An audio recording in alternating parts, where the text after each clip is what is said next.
So this camping cot is pretty great. It seems to be an upgrade from just about every other cot I have ever tried to use. It's very comfortable, first of all.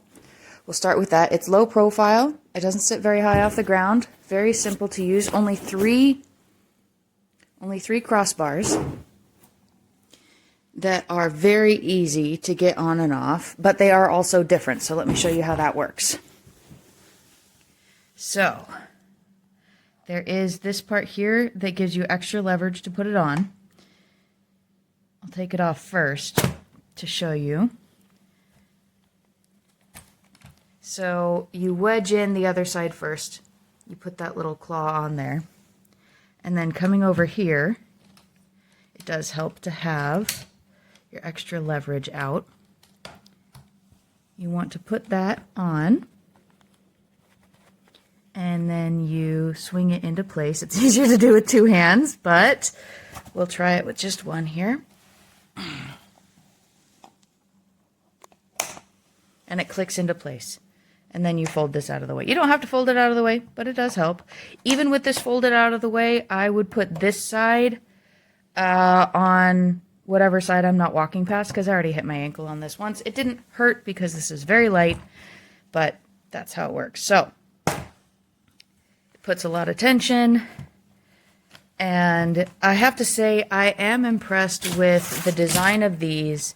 I've tried others where it folds down smaller, yes, but every single time I have to think about, okay, which direction does the curve go for better support? This only folds one direction. It only has one bend in it. So, which also I think makes it stronger because there's only one point for it to fail for here.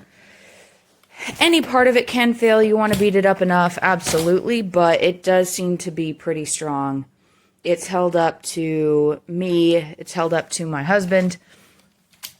So it's 240. It's got some really good design features. I think it's going to last a long time. It's extra wide. That is something else about it. If you're a side sleeper and your knee sticks out and hits the bar on the narrower cots, you'll know how painful that can get, especially if you're on it for a few nights. This one being wider, I can be on my side and my knee doesn't hit the bar. So that's probably my favorite feature about this. Very impressed with this. I didn't set it up in the tent because I'm not on my camping trip yet, but this was super easy to set up. Super, super, super easy. I've seen cots like this before, and it's always some fight you have to put into it. I didn't even need to read the directions. It didn't even take me 5 minutes. And that's with opening the package, taking it out. This is so light. I can literally hold it with one finger when it's in the package. Everything is almost automatic. It comes in this nice package. It's super easy. I super recommend it. I've already laid down on it and it is super comfortable.